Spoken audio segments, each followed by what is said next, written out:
समजलंच नाही. ध्यान करतोय मी, ठरवलंय ना की मी ध्यानात आहे, लोकांना समजलं पाहिजे. डोळे असे घट्ट बसा ना असं करू, आणि त्याच्यानंतर एक पाल अशी बाजूने सरकली, एक सापाचा स्पर्श झाला, तर ध्यान राहतं का आपलं?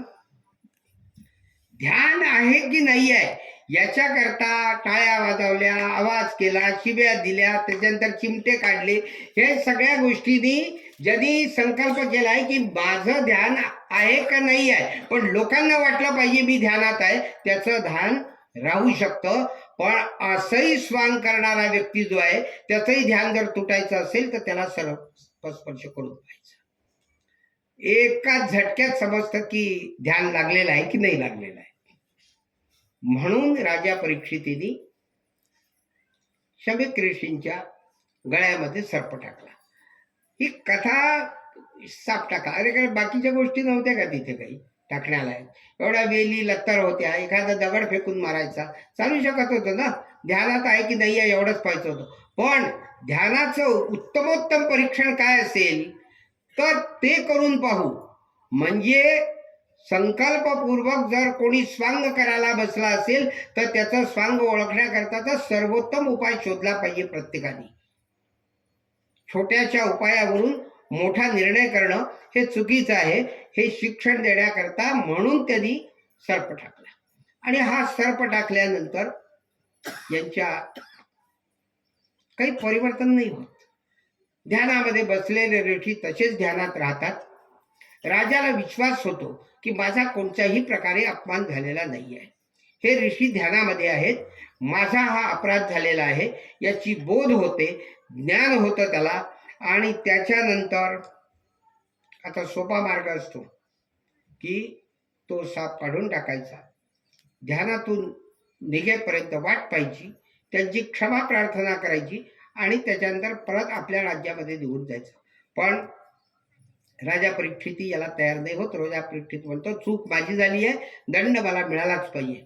म्हणून तो साप तसाच गळ्यात ठेवून, समजलं नाही आणि चूक झाली आणि नंतर मग आता काय माफ करा, नाही समजलं, पण चूक केल्यानंतर समजलं, पण आधी नाही समजलं, हाही तर दोष आहे ना माझा, मला त्या दोषाचा परिणाम मिळाला पाहिजे. म्हणून राजा परीक्षित जातो. त्याच्यानंतर त्यांचा मुलगा येतो, वडिलांच्या गळ्यातला साप पाहतो आणि त्याच्यानंतर तो काढतो, रडायला लागतो, लोकांना विचारतो की हे कोणी केलं. लोक सांगतात आसपासची की राजा परीक्षितींनी याच्या गळ्यात साप टाकला. आणि ह्याच्यानंतर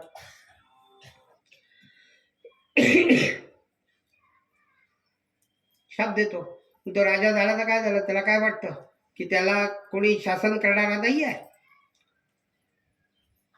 म्हणतो माझ्या पित्याच्या गळ्यामध्ये तू मृत साप टाकलेला आहे, पण तुला प्रत्यक्ष तक्षक नावाचा सर्प आजपासून 7व्या दिवशी येईल, तुला दंश करेल आणि त्याच्यातून तुझ्या शरीरातून तुझ्या प्राणांचं उत्क्रमण होऊन जाईल, म्हणजे तुझा मृत्यू होईल, असं शाप देतो आणि रडायला लागतो. शमीक ऋषी ज्यांची समाधी, म्हणून कधी कुठच्या तरी सप्ताहामध्ये सांगितलं होतं मित्र मी की सगळ्यात जबरदस्त काय असतं तर पुत्रगात्राचा स्पर्श हा अद्भुत असतो. ज्या सापाची समाधी नाही तोडली, ज्याचा स्पर्श माणसाला काटे उभे करून देतो आणि सर्व अवस्थातून बाहेर आणतो, पण ज्याची समाधी सापानी नाही तोडली त्याची समाधी पुत्राच्या आक्रंदनाने तुटली. म्हणून आणि तो त्याच्या गळ्यात पडतो आणि रडायला लागतो. बाळाचा स्पर्श आणि बाळाचं रडणं हे पाहिल्यानंतर या ऋषींची समाधी तुटते. आणि तुटल्याबरोबर विचारतात की काय झालं बाबा. तो सांगतो की असं असं राजा परीक्षिती येऊन गेले, त्यांनी तुमच्या गळ्यामध्ये हा साप टाकला, पण पिताजी मी त्याला योग्य तो दंड दिलेला आहे. म्हणजे काय दंड दिलाय? काही नाही, आजपासून 7व्या दिवशी तक्षक नावाचा सर्प येईल आणि त्याच्या शरीराला दंश करून त्याचा मृत्यू होईल. अरे काय केलंस तू? त्याच्यामुळे तर या पृथ्वीवर राज्य चालू आहे. तो नाही, पण हे तर आता शाप आहे, हा निघाला. आता हा असाच्या असा होणार. मग शमीक ऋषी राज्यसभेमध्ये निरोप पाठवतात की असं असं होणार आहे, तर तुझा आता 7च दिवसाचा जीवन कालावधी राहिलेला आहे, तर आता आपल्या जीवनाचं कल्याण काय आहे ते तू करण्याचा विचार कर. हे पोचतं. आणि हे जसं राजाला झालेला शाप पूर्ण प्रजाजनांमध्ये पोचतो. सर्व ऋषी मुनी तपस्वी योगी हे सगळेजण तिथे येतात आणि येतात अशी वाट पाहत असतात की शुकदेव पण येतीलच, कारण हा सुंदर प्रसंग आहे, त्या प्रसंगाचा उपयोग झालाच पाहिजे, म्हणून शुकदेव पण येतील या विचाराने सर्व एवढे ज्ञानी लोक येतात. राजा परीक्षित त्यांना नमस्कार करतो आणि सांगतो असा असा मला शाप झालेला आहे, 7 दिवसावर ज्याचा मृत्यू आलेला आहे त्याच्याकरता कर्तव्य काय आहे, त्यांनी काय करायला पाहिजे याच्याबद्दल मला उपदेश करा. पण कोणी काही बोलत नाही. एवढ्या वेळात शुकदेव येतात. शुकदेवांनाही पण नमस्कार करून हाच प्रश्न विचारतो की 7च दिवसाचा अवधी, 7 दिवसाचा बाकीच्यांना म्हटलेला असतं तर त्याच्यातलाही काही काळ निघून गेलेला असतो, त्यामुळे म्हणतो आता 7च दिवसाचा अवधी माझ्यापाशी उरलाय, तर याच्याकरता मी काय करायला पाहिजे की ज्या योगाने मी माझ्या जीवनाचं कल्याण करू शकेन. शुकदेव म्हणतात की अरे 7 दिवस तर खूप झाले रे बाबा, 7 दिवस खूप झाले. आपल्या जीवनाचं कल्याण करण्याकरता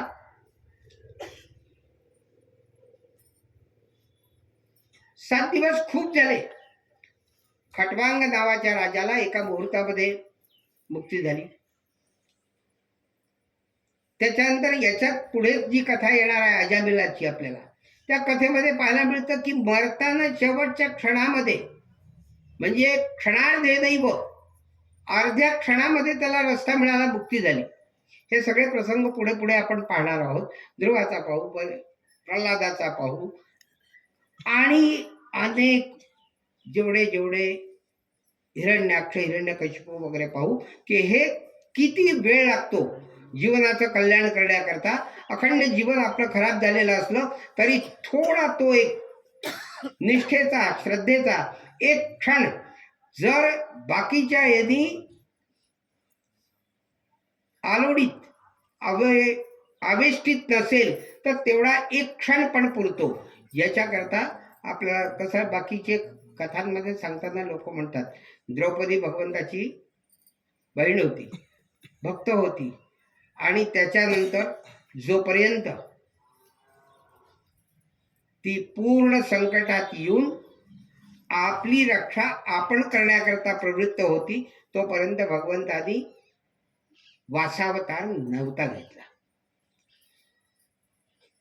जोपर्यंत त्या क्षणामध्ये जे काही कर्तव्य आहे ते कर्तव्य पूर्ण शुद्ध नाही होणार, दुसऱ्याच्या भरोशावर राहील, तोपर्यंत काही कामात नाही, तेच गोष्ट कामात येत नाही. आणि याचं सुंदर उदाहरण मला समजतं मित्र की आगपेटी किती सुंदर असली आणि ज्याच्यावर गुल लागलेला आहे ना ते पाण्यात भिजवून आणलं तर त्या काडी असं असं करत घासत घासत घासत घासत घासत त्याचा गुलही गायब होतो, काडी तुटून जाते आणि अग्नी काही पेटत नाही. तसंच अगदी तेवढ्याच पद्धतीने तुमच्या अंतःकरणामध्ये आलेली भक्ती ही जर अशा वेगवेगळ्या प्रकारच्या गोष्टीवर तुम्ही असं घासून घासून पाहायचा प्रयत्न कराल तर ती भक्ती सुद्धा संपुष्टात येईल, पण त्याच्यानंतर डोक्यामध्ये समजदारीची निष्ठेची ज्योत जागृत होणार नाही. म्हणून मित्र हो, बाकीच्या सगळ्या गोष्टी कशा दूर व्हाव्यात याच्याकरता महत्त्वाचा प्रयत्न करायचा असतो. आणि म्हणूनच हे अखंड भागवत नावाची पुढची कथा जी आहे तिथे आली. राजा परीक्षितीला जेव्हा शुकदेवांनी सांगितलं की अरे एक क्षणामध्ये मुक्ती होते, एक मुहूर्तामध्ये खटवांग राजाची झाली होती, असे 2-3 उदाहरणं दिल्यानंतर राजा परीक्षितीने विचारलं की पण ती कशी होईल. तर म्हणतात काही नाही, मन एकाग्र करायचं, समासनाशिनो एका आसनावर स्थिर व्हायचं आणि त्याच्यानंतर मनाला एकाग्र करायचं आणि या जगताच्या उत्पत्ती सृष्टीचा एकमात्र करता असणारा परब्रह्म परमात्मा जो आहे तो आणि मी याच्यामध्ये काही भेद नाहीये, तो म्हणजेच मी आहे, मी म्हणजे तो आहे. पण हे आरशामध्ये दिसणाऱ्या प्रतिबिंबासारखं नसून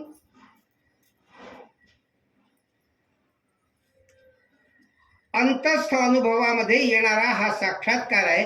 अशा पद्धतीने परब्रह्म परमात्म्याला पाहता यायला, साक्षात्कार करता आलं की त्याच वेळा मुक्ती होऊन जाते. मुक्ती करता काही वेगळं थोडी आहे.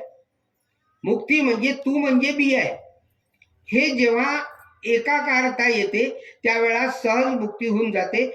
त्याच्यामुळे राजा परीक्षित तुला अजिबात चिंता करण्याची गरज नाही. चिंता जर तुला कशाची करायची असेल तर हे मी तुला सांगितलं, हे तुला शेवटच्या क्षणापर्यंत स्थिर कसं ठेवता येईल याचा विचार कर.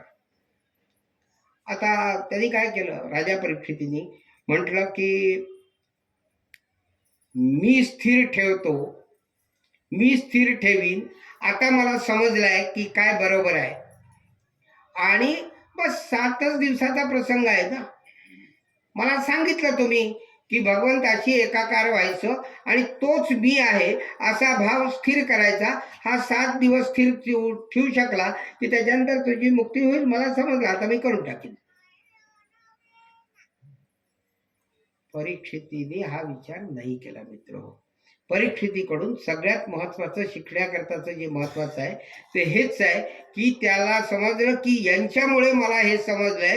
हे जर माझ्या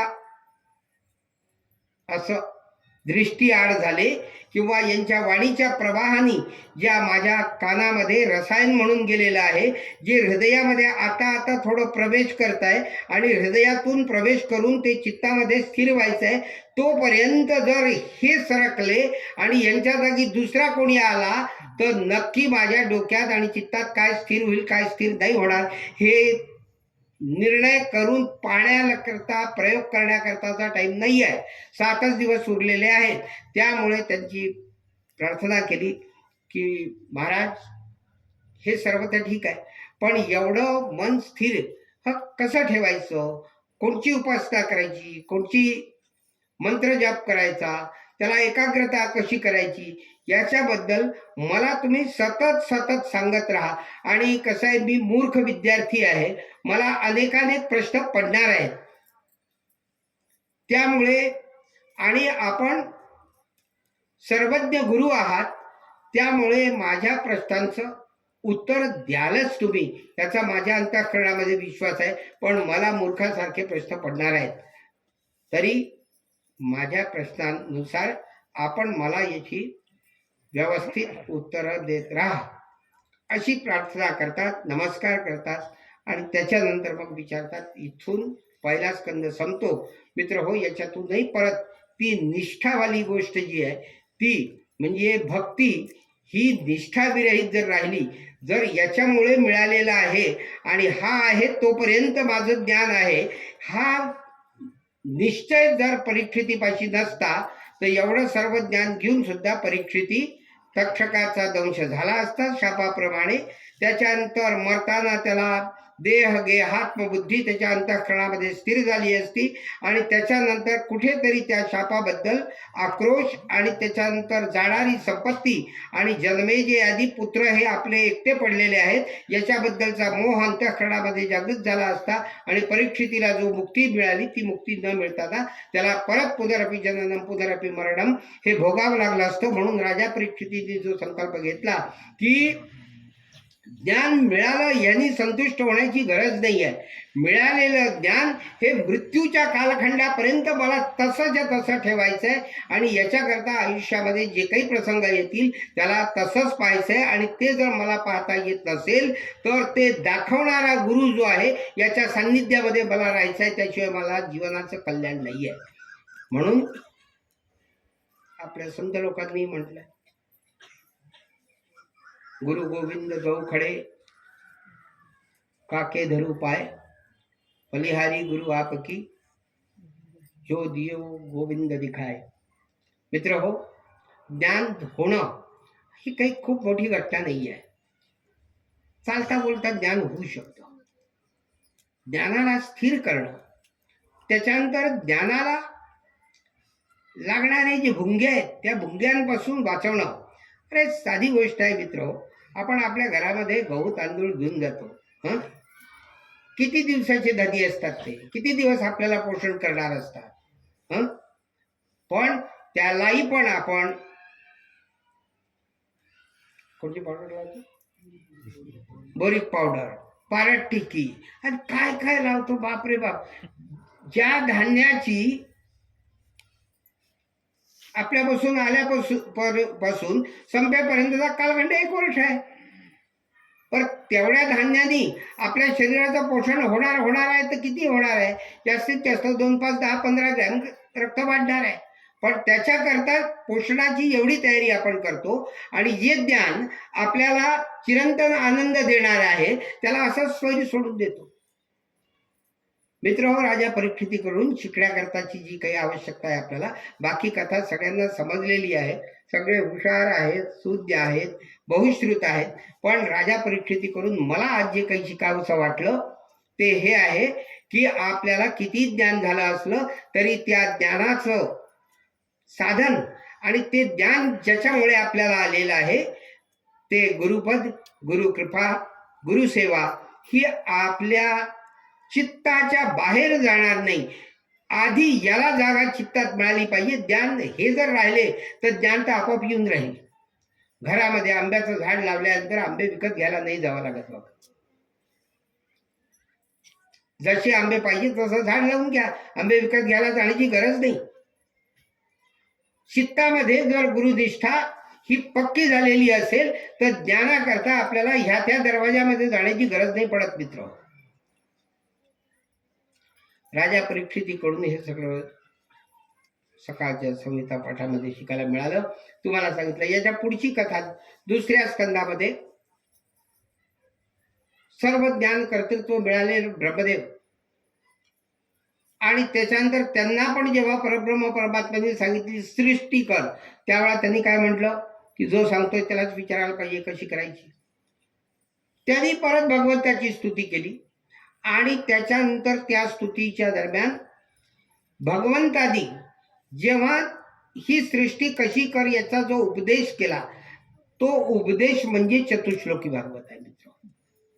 म्हणून मित्र, बाकी तुम्ही किती ऐकाल, किती समजाल, किती ठेवाल, मला किती सांगता येईल, या सगळ्या गोष्टींवर जरी प्रश्नचिन्ह असले तरी आपल्यामध्ये 4 श्लोक म्हणण्याकरता 24 तासातला वेळ नक्की मिळू शकतो. बाकी काही करा नका करू.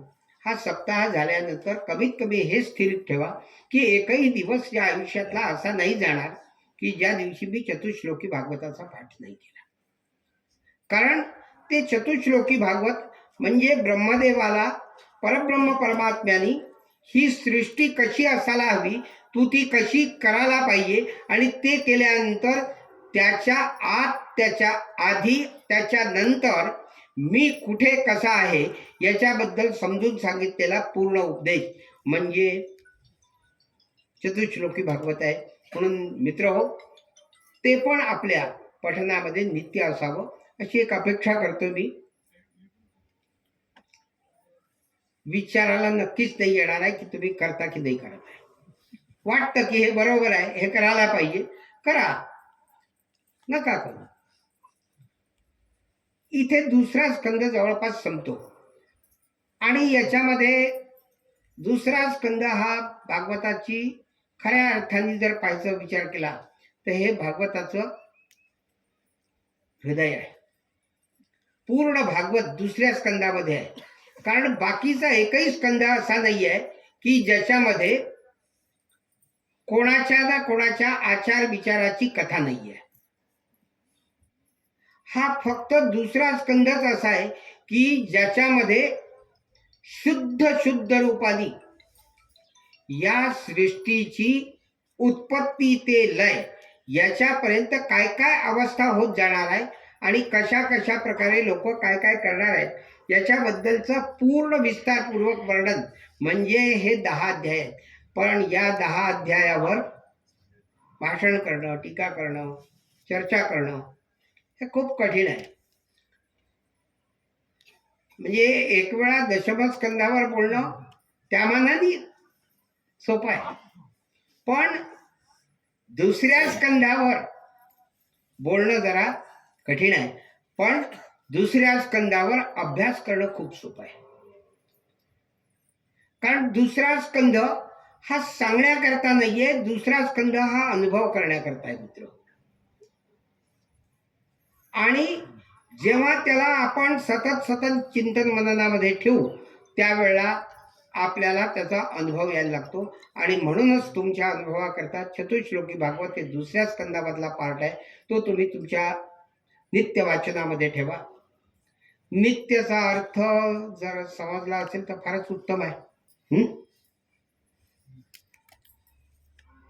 नसेल समजला तर कधीतरी समजून घ्या. नित्यचा अर्थ हा नाही होत की वेळ मिळाली, फुरसत मिळाली, आंघोळ झाली, कोणी काही मध्ये मध्ये विघ्न करणारं नसलं, चार चौघांच्या गप्पा नाही झाल्या, चार लोभाच्या गोष्टी नाही आल्या, मोकळा वेळ मिळाला तर मी चतुश्लोकी भागवत वाचीन.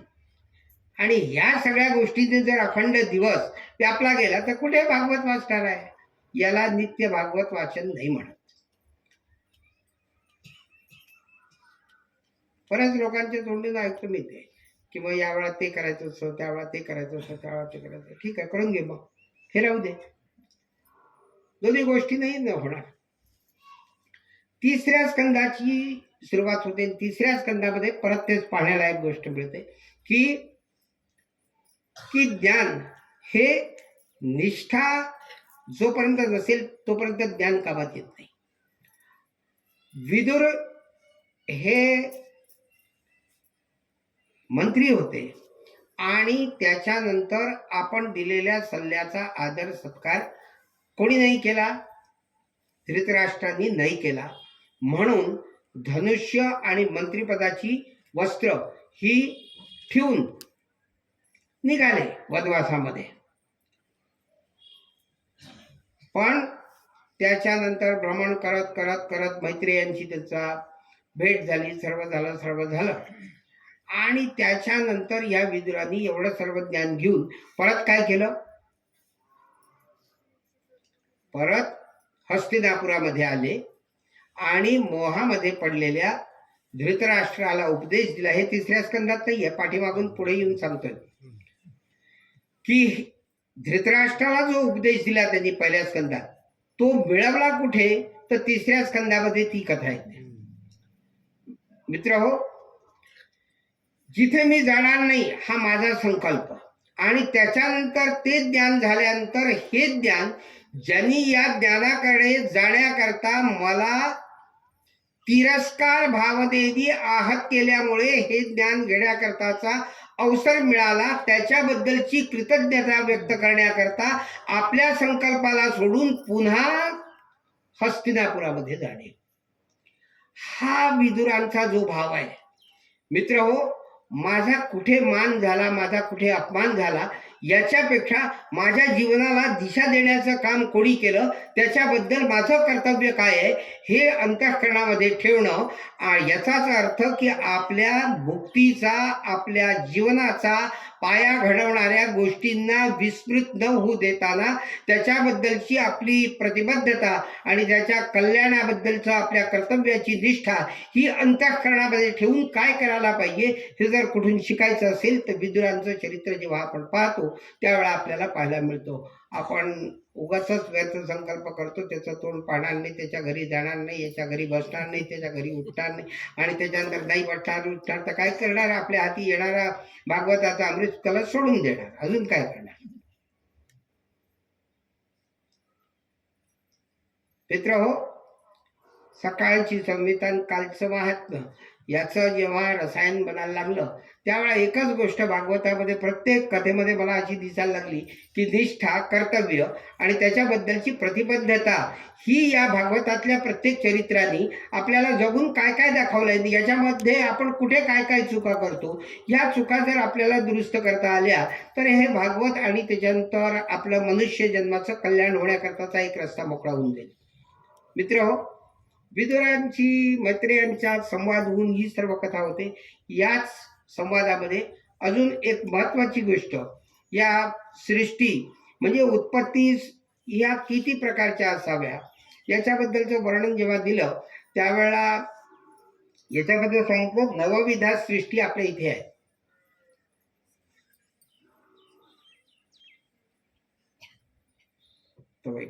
नाही, 6 प्राकृतिक सर्ग आहेत आणि 7 वैकृतिक सर्ग आहेत. अशी 13 प्रकारची सृष्टी ही परब्रह्म परमात्म्याने केलेली आहे, असं भागवताच्या 3ऱ्या अध्यायामध्ये आहे, 3ऱ्या स्कंदामध्ये सांगितलेलं आहे.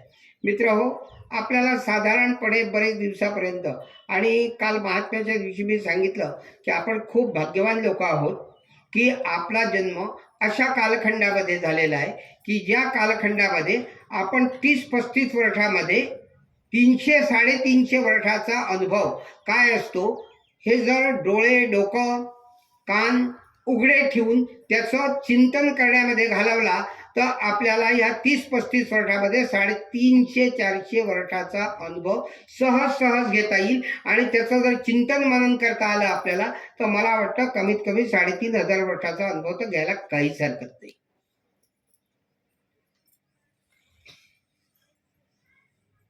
आणि आपल्याला या 35 वर्षामध्ये असं समजता येण्याकरता खूप चान्स मिळाले.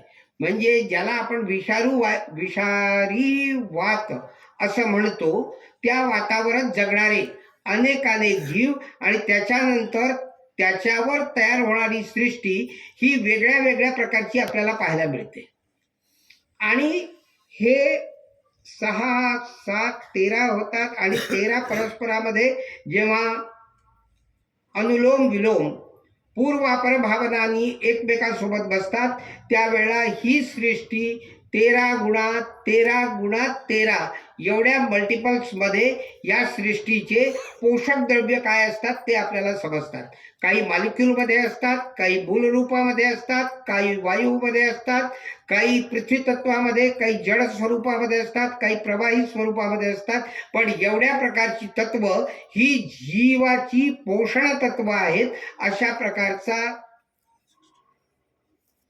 विस्तारपूर्वकचं वर्णन श्रीमद भागवताच्या 3ऱ्या स्कंदाच्या 8व्या अध्यायापासून तर 11व्या अध्यायापर्यंत आलेलं आहे. आणि याचं वर्णन करण्याकरता हे 4 अध्याय काल वर्णनामध्ये पण आलेले आहेत. मित्र हो, याच्या पुढची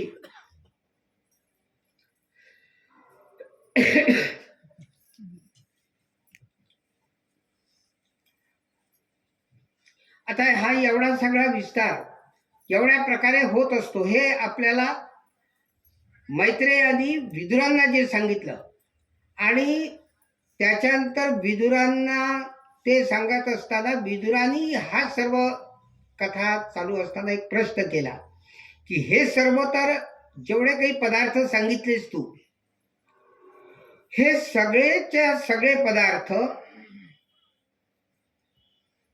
जीवाच्या जीवतत्वाचं पोषण, श्वसन, उत्सर्जन, निर्गमन, त्याच्यानंतर त्याचं प्रस्फुटीकरण आणि त्याच्यानंतर त्याच्या कृती आणि प्रतिकृती याच्याकरता कामाला येतात हे सांगितलं. पण या पृथ्वीवर जीव अस्तित्वात आला याची कथा तू अजून मला नाही सांगितली, ती मला सांग.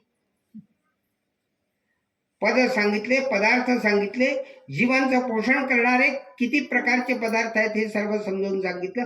आणि त्याच्यानंतर जेव्हा विदुरांनी प्रश्न केला की सगळ्यात सुरुवातीला या पृथ्वीवर जीवसृष्टी ही कशी कशी तयार झाली याच्याबद्दलचं विस्तारपूर्वक मला वर्णन करून सांग. त्यावेळेला त्यांनी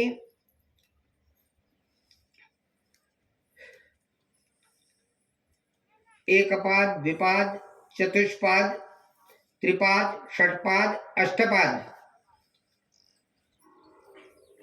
एकनखी, द्विनखी, षडनखी, द्वादशनखी, चतुर्विंशतिनखी, चतुशतनखी एवढ्या प्रकारच्या जीवांचं वर्णन करून सांगितलं. त्याच्यानंतर खग म्हणजे आकाशात राहणारे, त्याच्यानंतर जलचर, भूतल वर राहणारे, उद्भिज्य, अदुद्भिज्य एवढ्या प्रकारच्या जीवांचं वर्णन करून सांगितलं. आणि हे सर्व वर्णन करून सांगताना त्याच्यानंतर विदुरांनी जेव्हा प्रश्न केला की एवढे सर्व जीव झाल्यानंतर मनुष्य जीवाची कायच आवश्यकता होती, म्हणजे आता एवढे सर्व झाले ना, माणसाची काय आवश्यकता होती? मित्र बरेच वेळा असा प्रश्न विचारला जातो की हे माणसाचं शरीर भगवंतानी काच निर्माण केलं, हे डोकं त्या भगवंतानी काच दिलं की एवढा विचार करतो, त्याच्यानंतर खड्ड्यात जातो वारंवार विचार करून. हे जर मनुष्य शरीर आणि मनुष्य बुद्धी ही नसतीच जन्माला आली तर काय झालं असतं? हा प्रश्न विदुरांनी मैत्रेय यांना विचारला मित्र. आणि त्याच्यानंतर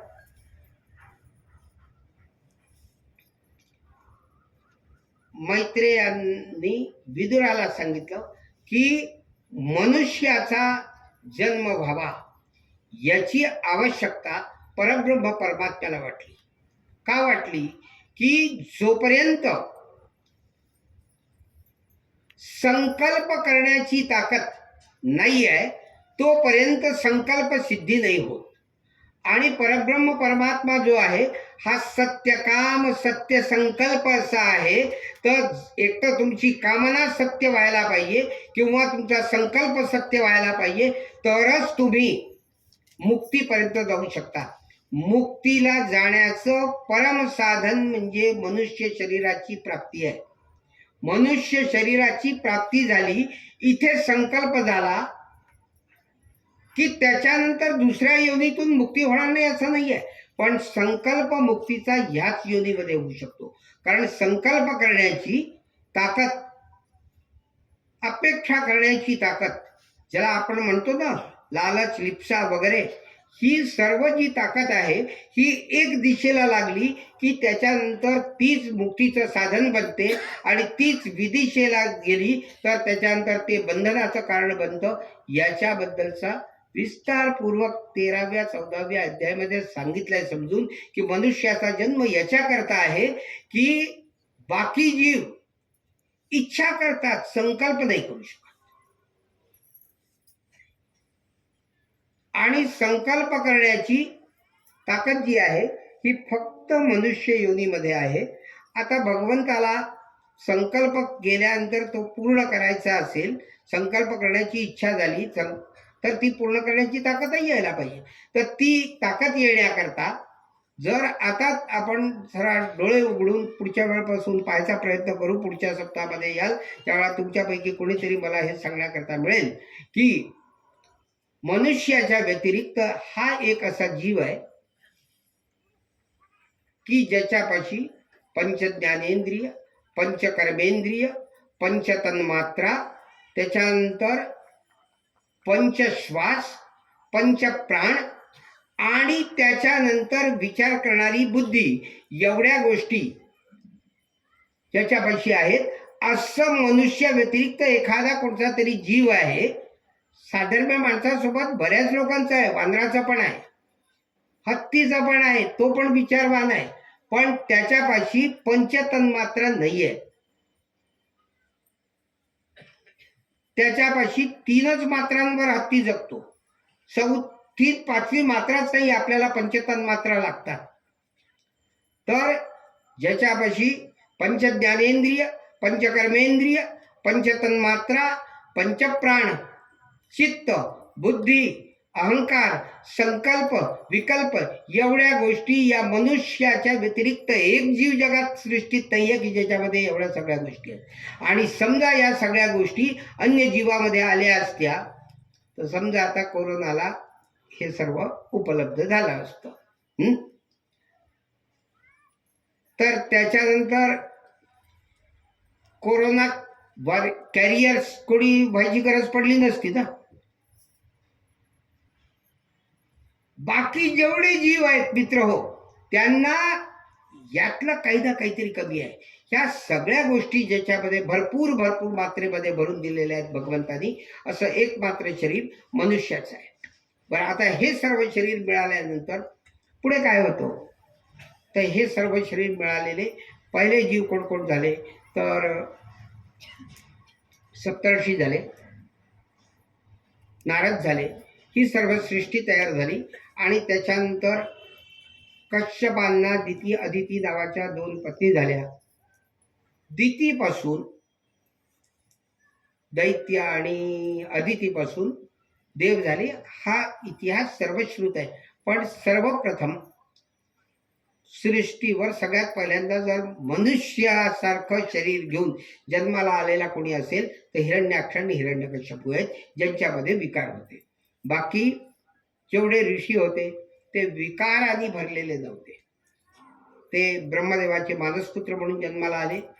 पूर्वजन्माची प्रारब्ध संपवणं, इहजन्मामध्ये त्या प्रारब्धाला प्राप्त करण्याकरता प्रयत्न करणाऱ्या जीवांना मदत करणं आणि त्याच्यानंतर आपलं जीवन संपवून भगवंताच्या आज्ञेचं अनुसरण करून मुक्ती मिळवणं, एवढंच त्यांचं लक्ष उरलेलं होतं. पण जर काही सृष्टीवर जीव जन्माला आले की ज्यांनी आपल्या अहंकाराचं, आपल्या इच्छांचं सामर्थ्य फैलवायला सुरुवात केली, तर ते हिरण्याक्ष आणि हिरण्यकश्यपू जन्माला आले. आणि यांच्या जन्माची कथा पण आहे मित्र हो. परत तिथेही पण एक समजण्यालायक गोष्ट आहे. मनुष्य किती वर जाऊ, त्याला हे समजता आलं की मी खालून वर आलो आहे, माझा जन्म झाला तोच इथे झाला असं समजलं तर त्याच्यानंतर मग कठीण आहे. मी जन्मजात ज्ञानी होतो, संपला खरं. मी कुठून तरी आलेलो आहे आणि आता इथून मला एक तर कुठेतरी जायचं आहे, तर ते जाण्याकरताची जागा कोणची असावी आणि नाही जायचं आहे तर इथे स्थिर राहण्याकरता मी काय करायला पाहिजे याची समज जर संपली, मी आहे इथेच आहे असाच आहे. स्वयंभू हा भाव जर जन्माला आला तर काय कथा होते याचा प्रसंग हिरण्याक्ष हिरण्यकश्यपूच्या जन्माच्या कथेमध्ये पडलेला आहे. जय विजयांना वाटला आम्ही काय ते जन्मजात जेव्हापासून आहोत तेव्हापासून आम्हीच आहोत, कुठे इथे बदलले का? विष्णुदूत म्हणजे जय विजय, ते नाही बदलत. मग त्याच्यानंतर त्यांना श्राप पण होतो, कारण हा विचारच येणं की जन्मजात मी कुठून तरी आलेलो आहे आणि इथे स्थिर राहायचं असेल तर मला काहीतरी करायचं आहे, हा विचार संपला की तुमचं पतन सुनिश्चित आहे मित्र. आपलं येण्याचा मार्ग माहिती असला पाहिजे बरोबर, आणि परत तिकडे जायचंय की नाही जायचंय याचा विचार व्हायला पाहिजे, आणि तिकडे जाण्याकरता न जाण्याकरताचे रस्ते कोणते आहेत याची दृष्टी असली पाहिजे. आणि हे सर्व न झालं की त्याच्यानंतर जय विजयांना जसा शाप होतो तसा आपल्यालाही पण त्यांना शापाची गरज पडली. आपण आपल्याच मनाने जातो तिकडे. खड्डा कोणीकडे आहे, खड्डा आपल्याला नाही शोधत, आपण खड्ड्याला शोधत जातो. आपली ताकद एवढी आहे मित्र हो. जय विजयांना शाप होतो. शाप झाल्यानंतर ते परत म्हणतात अरे बापरे चूक झाली, आता इथून आपल्याला जावं लागणार.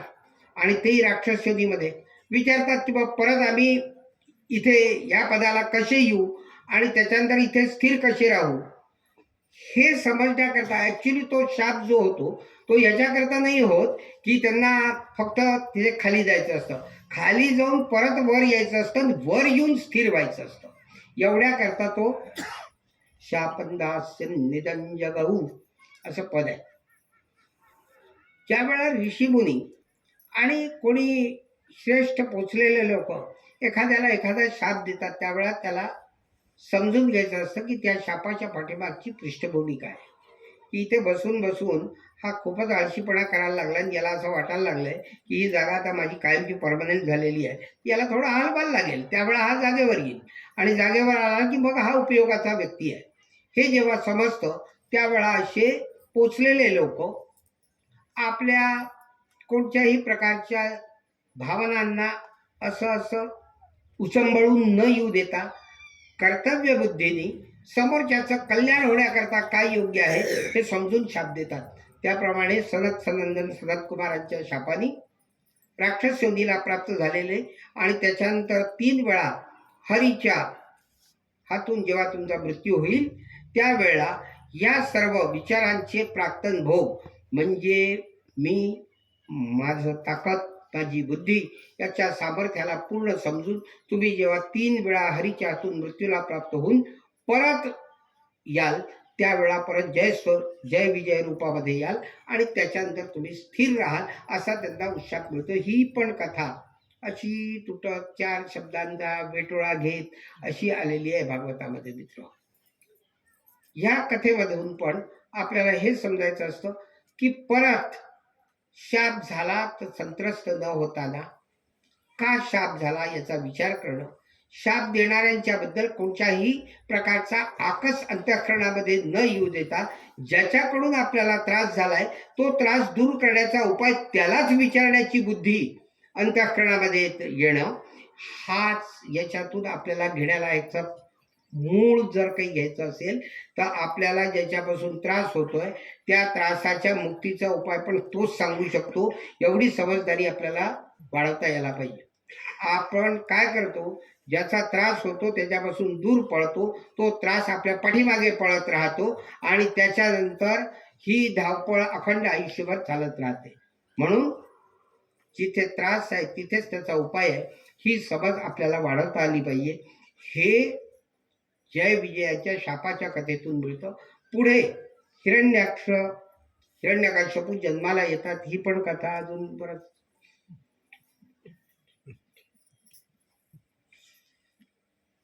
तिथेही पण उपदेश देऊन जातो हिरण्याक्ष.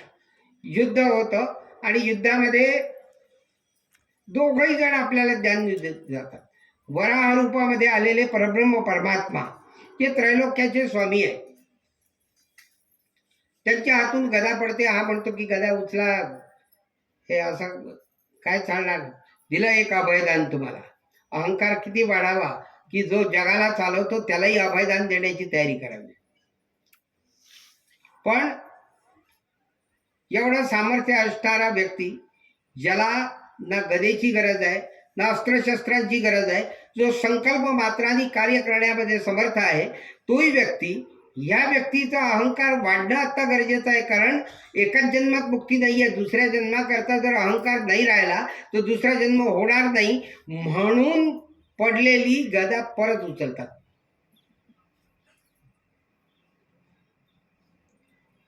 काहीतरी डोंबारी खेळ चालू आहे, पडली गदा उचलली वगैरे असं थोडी आहे. पण हे मागचे रहस्य हे समजता यायला पाहिजे. परब्रह्म परमात्म्याने काम केलंय हो, उगाच काहीतरी केलं, त्यांनी सांगितलं उचलून घेतली गदा, तर काय सेवकरी आहे का? मित्र हो, याच्या पाठीमागची रहस्य ही भागवताचं जेव्हा नित्य सेवन उपासना करायला लागतो माणूस, त्यावेळा हळूहळू गुरूंना जेव्हा वाटतं की याला काहीतरी थोडंसं समजावायला पाहिजे, त्यावेळा 2 शब्दाचं ज्ञान मिळतं. पण त्यावेळेला ढेकर न देता परत पुढचं ज्ञान मिळावं याच्याकरताची तयारी करत राहणं, बस हेच हिरण्याक्षाच्या त्या कथेतून समजतं. जेव्हा भगवान गदा उचलतात तिथे नाही, हिरण्याक्षाच्या हातून जेव्हा गदा पडते त्यावेळेला भगवंत पण त्याला हेच सांगतात की गदा उचलून घे. अरे काय त्याच्यामध्ये अपमान मानण्याला एक नसतं काही. युद्ध चालू असलं की कधीतरी कोणाच्या तरी हातून शस्त्र पडणार, कधीतरी कोणाच्या हातून कोणाचा तरी मृत्यू होणार, पण याच्यामध्ये एवढं मनाला लावून घेऊ नको, पण तू तुझी गदा उचल. त्यावेळेला हिरण्याक्ष काय म्हणतो, ही सर्व कामं तुम्हाला शोभा देतात, तुम्ही करताय, तुम्ही करा, पण मी एकदा माझ्या हातून पडलेली गदा जी आहे ती गदा मी परत उचलणार नाही. तर परत थोडासा विचार करू की एवढा अहंकारी होताच काय कधी असंच म्हणाला पाहिजे. म्हणाला नाही, नियम हे बाकीच्या जीवांना आहे, तुमच्याकरता नियम नाहीये. तुम्ही जे करता तो नियम होत असतो. आणि मी युद्धामध्ये उभा आहे तर युद्धामध्ये नियम आहे की पराभूत झाल्यानंतर परत मी विजित आहे या आवेशाने उभं राहणं, हा युद्ध नियमाचा विरोध आहे. तुम्ही परब्रह्म परमात्मा आहे, मी तुम्हाला ओळखलाय, पण मी माझ्या जीवत्वाला सोडणार नाही आणि मी मर्यादांचं उल्लंघन करणार नाही. माझी निष्ठा माझ्या प्रती आहे आणि तुमची निष्ठा तुमच्या प्रती आहे. म्हणून आज विशस्त्र आहे आणि मी पशु आहे, तुम्ही पशु आहात, मी जीव आहे. आणि पशुला हा नियमच नाही लागत की शस्त्रविरहित आणि शस्त्रयुक्त, त्यामुळे माझा वध तुम्ही लगेच करा, असं स्वतःच्या वधाची मांडणी मांडून देतात. तो हिरण्याक्ष एवढा क्षुद्र असेल असं नाही वाटत. या सर्व कथातून एक एक गोष्ट घेत जावी. आजची शेवटची कथा येते मित्र हो, की देवहूती आणि कर्दम ऋषी यांचा विवाहाचा प्रसंग येतो आणि विवाह होऊन ही कथा आजची संहितेची कथा संपते. त्याला जेवढा विस्तार करायचा, कमी करायचं, जास्त करायचं हे दुपारच्या कथेमध्ये होतच असतं. पर्याय पण नसतो. मित्रहो, एक तपस्वी योगी पूर्ण झाल्यानंतर परब्रह्म परमात्मा त्याला सांगतात की मला तुझ्या घरी पुत्रत्वादी जन्माला यायचं आहे, आणि म्हणून तो विवाह करता तयार होतो. काय की भगवंताला जन्म घेण्याकरताची आवश्यकता होती, की कर्दम ऋषींची परीक्षा होती, की थोड्या वेळाकरता मिळालेलं राजसिंहासन हे परमनंट आपलंच आहे का असं समजून घ्यायचं का? भगवंत येणार आहेत म्हणून गार्हस्थ धर्माचा स्वीकार करायचा आणि त्या गार्हस्थ धर्मामध्येच लोळत राहायचं हे जीवन आहे, की तपस्येचा प्रसाद भगवंताचा जन्म आहे आणि त्या जन्माच्या निमित्ताने गार्हस्थ आहे. जन्म झाला की गार्हस्थ संपलं या विचारांवर स्थिर राहण्याकरता सक्षम आहे की नाही व्यक्ती, याच्याकरता परब्रह्म परमात्मा त्याला कर्दम ऋषींना ध्यानामध्ये सांगतात की मला पुत्ररूपामध्ये येत.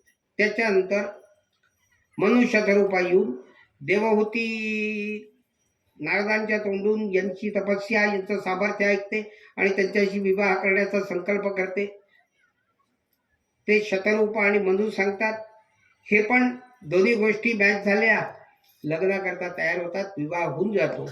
आणि विवाह झाल्यानंतर पुढे दाम्पत्य जीवन, पुढे आपापल्या तपस्या कशा काय त्या करतात याचा विषयीचा पूर्ण कथाभाग उदयिक उत्तर ग्रंथाच्या ठिकाणी येणार आहे. उद्याच्या संहितेमध्ये सकाळी वाचू आणि त्याप्रमाणे करू. आजची सेवा भगवान श्रीकृष्णाच्या चरणी अर्पित करतो. आजच्या कथेला विश्राम करतो. कायेन वाचा मनसेंद्रियैर्वा बुद्ध्यात्मना वा प्रकृती स्वभावात् करोमि यद्यत् सकलं परस्मै नारायणायेति समर्पयामि. हरये नमः, हरये नमः, हरये नमः. श्रीकृष्णार्पणमस्तु.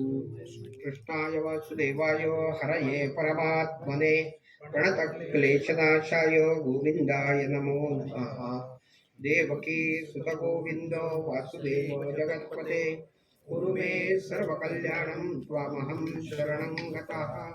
वसुदेव सुतं देवं कंसचाणूरमर्दनं देवकी परमा